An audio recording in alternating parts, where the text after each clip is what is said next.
Welcome to the Africa Institute.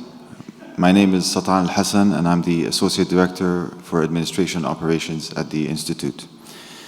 I know that some of you have traveled long distances to get here, and I hope you all had some rest. It's a pleasure to welcome you to this conference titled Colorful Threads, the Interwoven Worlds of Art and Culture in the Western Indian Ocean. This conference, which was co-convened by Professors Laura Fair and Preeta Meyer, is the third conference held as part of the Country Focus season that the Institute organizes on an annual basis. These seasons are organized in an effort for the Institute to focus on and foreground the different cultures, peoples, and histories of Africa. The season, which was co-convened by Professor Jeremy Presthold, who is luckily with us today. Hi, Jeremy. I can't find, yes, hi. And Professors Ruqayya Abu Sharaf and Uday Chandra, who unfortunately could not make it to Sharjah this time around, is titled Thinking the Archipelago, Africa's Indian Ocean Islands. Our first conference as part of the season was held in December 2022. It was held here. The second conference was held in Zanzibar earlier this year in June. And our fourth and final conference as part of this season will be held in Mauritius in the summer of 2024 in collaboration with the Social Sciences Research Council. I would just like to say a few thank yous. I'd like to thank our president, Sheikh Hoor Qasimi, and our director, Dr. Salah Hassan, for their vision in establishing the Institute. I would also like to thank all my colleagues for the tremendous effort that they have put into making this conference possible. From travel to the meals we'll be having today, everyone in the communications, programming and publications, HR, finance, IT, and all the support staff. And the faculty and fellows, of course. Without them, the Institute would not be possible. Finally, if I could please ask everyone to silence their phones in an effort to keep the focus on the panels. I hope you all enjoy today's program, and I would also like to mention for panelists, please keep an eye out to my colleague here, Ahmed, who will be timekeeping, just so we can be on time. I'll invite Dr. Salah Hassan to say his word. Thank you.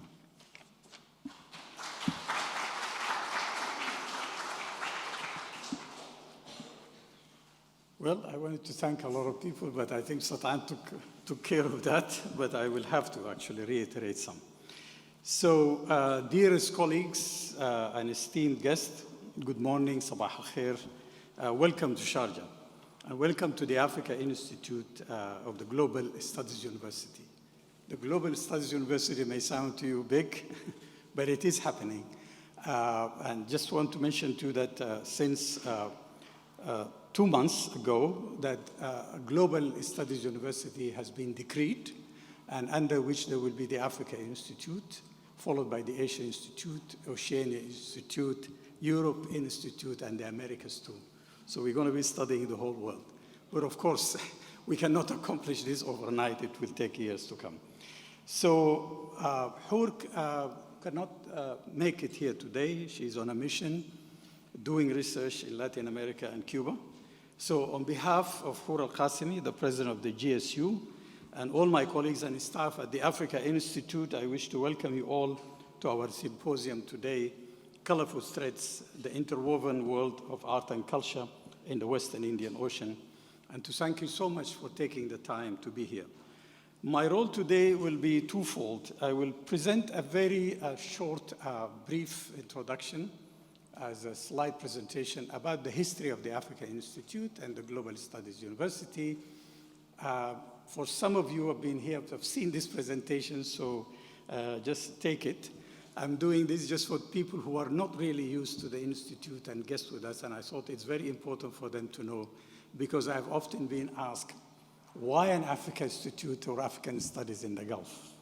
My first gut answer is that why not? If African Studies can be in the boondocks of Ithaca, New York, where I actually taught for more than 30 years.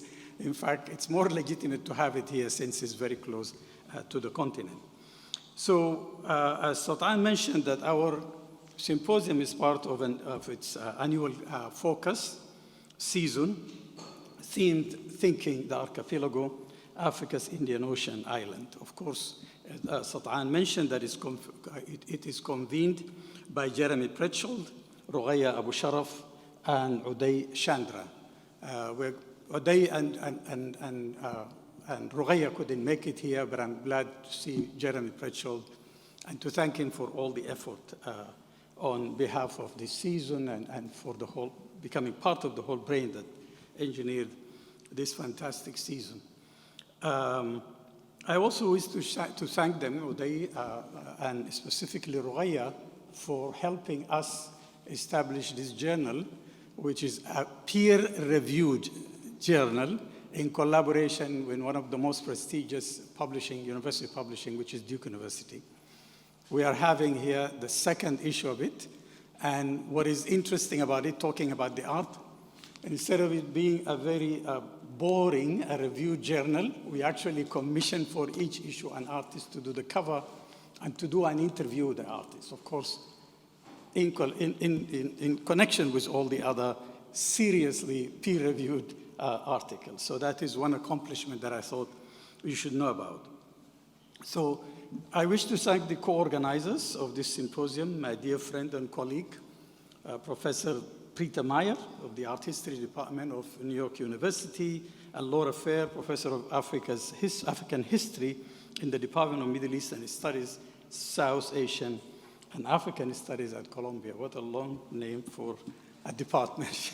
But anyway, welcome, Laura. So Sat'an thanked many people, but I want to thank him, actually, for coordinating this symposium as he worked tirelessly to make it happen in the best way possible. So thank you, Sat'an, so much for what you have been doing and continue to do on behalf of the Indian Ocean season and many other things. And I actually wanted to surprise him. Maybe he knows the news, but you can pretend that you don't know, that we actually, with his help, we worked tirelessly with the Open Society organization on a proposal on repatriation and reparation for African art objects or artifacts. And we got it. And it's from the Open Society. And it is for $185,000, which is a great accomplishment. And it will host fellows on conferences over the next 2 years that is focused on African reparation and repatriation of African art. So congratulations to all the other colleagues. I also wish to thank my colleague, Sarah Majdi, the coordinator for African Affairs at the Institute, for the amazing work you have done, Sarah, perfectly and seamlessly on all the logistic and hospitality related, and to also Amal Al-Mulla, and I think they're all here, Isra Ahmed, and including everyone who was working behind the scene in supporting the organizing of this symposium. To my colleagues, yeah.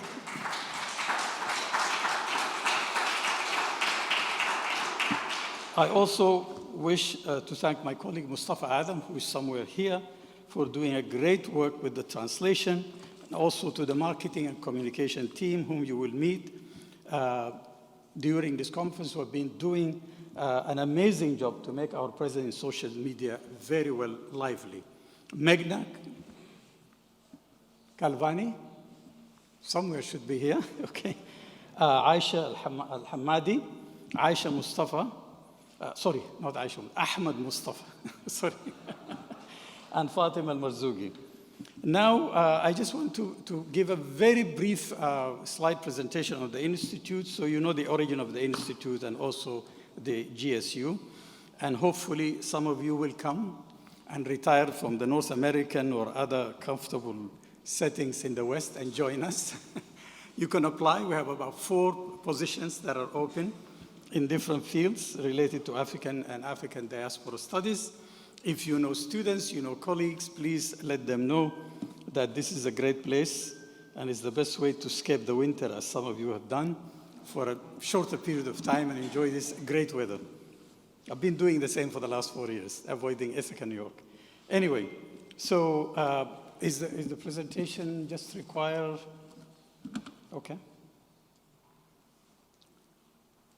So our history, it goes back to 1976, when a conference on Afro-Arab relations that was actually organized at the eve of the solidarity. That time was a time of decolonization and so forth, and also of the eve of the conflict, the Israeli-Arab conflict, where a group of scholars who are actually now well-known, some of them left this world, some of them are still alive, and including Ali Mazrui, Hisham Sharabi, the Palestinian who used to teach at Georgetown University, and many West African scholars from Nigeria, Ghana, and the name actually available, and we are actually lucky to have now the whole complete papers, which we are editing and we're releasing soon, because we thought at some point that we actually lost them. So one of the recommendations of that conference in 1976 was actually to establish this institute. And fast forward more than 40 years, the institute was actually decreed in 2018, and it started in 2019. And we are now a full-fledged operating institute. This is the newspaper of Al-Ittihad, for some of you who read Arabic, is about the opening day of the conference itself, which is called Afro-Arab Relations. And on the right, or the upper right, is Dr. Sheikh Sultan bin Mohammed al-Qasimi, the ruler of Sharjah, who is the one who, the patron behind the conference.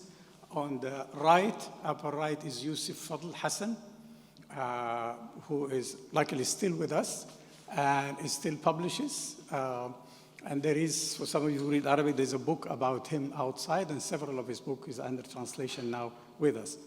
Yusuf and two other Sudanese scholars,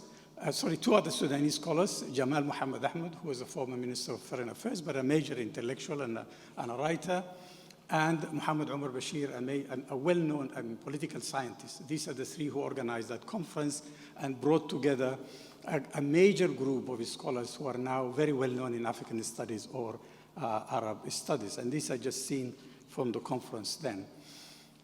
Our people, in the very short period of time that we have in the 4 years, we managed to, through a lot of activities, through a fellowship program, to attract a number of wonderful colleagues that represent really the whole spectrum of Africa and the world too. Some of them you will meet around the room here. They're available. You can make the connection between the photo and the person. And they are in all kind of field that is that makes us actually ready to start teaching. We have also a group of specialists in African languages, and I must say that we are already actually, even though we are now going through the licensing and accreditation for our PhD program, I forgot to mention that we are only a graduate studies, and we are a think tank and a research institute, and we are also a center for archiving and documentation. But among us is also a group that is hired specifically to start the teaching of African languages. So we are now a full-fledged of a Center for African Languages and Translation. And we have lots of fellowships. These are just the wonderful people who have been fellows here. Some are still around with us, and some have left us, but they spend a very productive time. And here are the postdoctoral fellowship and senior fellowship, which we welcome any of you to apply for it. One is named after Toni Morrison. One is named after the great Ali Mazrui, who was part of the conference, but very well known in the African studies. And then one named after the late Okwe in performance and visual culture, performance studies, and critical humanities. And there is also one named after the Fatma Maranisi, the very well-known feminist scholar from Morocco, and it's in social and cultural studies with a focus on women and feminist studies. If you notice, it is gender balanced, so nobody can complain about that. And also regionally well representative of Africa and its diaspora. These are the fellows who are with us here for this year.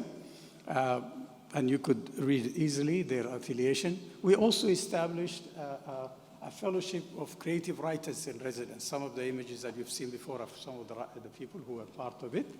And I don't know if some of you may know the late Tejmula Olanyan, who was a professor at Wisconsin-Madison and a writer of he's a drama, he's a specialist in drama, he's a specialist in literature, and a very leading figure in critical theory in relation to African diaspora studies.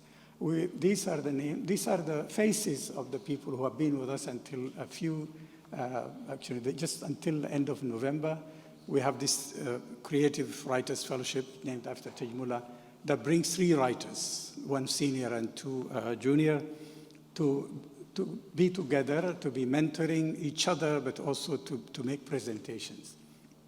And we do have a non-residential also fellowship for translation, because we felt that's a very important aspect of African studies, considering the multilingual aspect and diversity of Africa.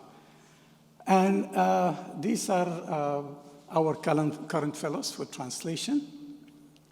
And we also run faculty seminars and fellow seminars, and we do also workshopping of manuscripts, which we felt very important for the development and growth of our colleagues, especially fellows. And then we have multiple programs. We've done scholarly programs focusing on all kind of either presentation or conferences. We've done an early conference on Black abstraction. This was in 2018. We also do, these are just scenes from several of the conferences that we had here.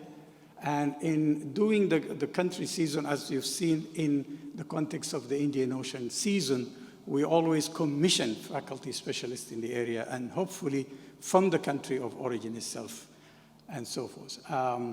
This is, of course, your conference. And then we had performances also. I don't know if you know Manifest is a very well-known Ghanaian rapper. We've had performances. This is Lisa Simon, the daughter of Nina Simon. And then we've also sponsored performances and translation of a play. It's called The Song of the Pharaoh, and art exhibitions also. Here is Ida Mulani from Ethiopia. We did a retrospective for her work, and this is part of an exhibition. In an exhibition that she curated, we did also an exhibition of the photography of a well-known Ghanaian photographer, and we did a lot of film screenings and talks, and we also started a very active collaboration in publishing. These are the first 3 in a series that we work with the Skira, which is a very well-known publishing house. We have our own writing of small books that we felt are actually very important to have, because a lot of people get scared of these heavy academic books. We also have published in Arabic, which we felt is a very important part of our mission here. The first one is a complete work of a well-known poet, Noor Osman Abakar.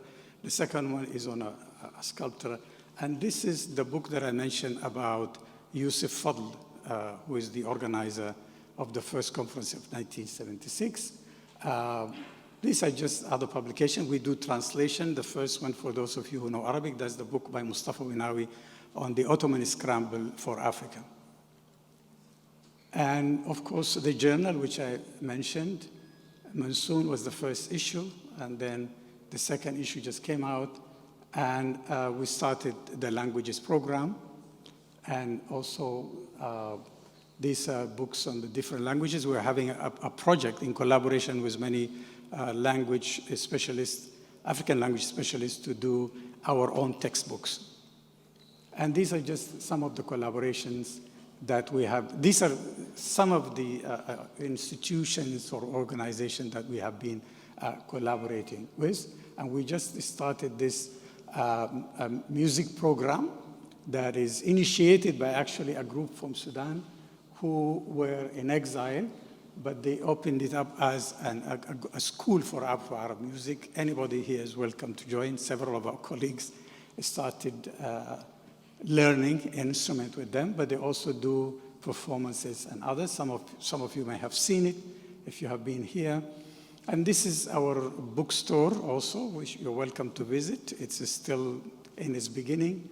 We named it after Marawi, and what you see here is the alphabet of the Marawitic language, which is the cipher, but not the language itself. So we thought it would be symbolically a gesture to an old civilization in the continent, in the Nile Valley, but also the idea of deciphering, which is going on, and that's what bookstores do. So thank you so much for this.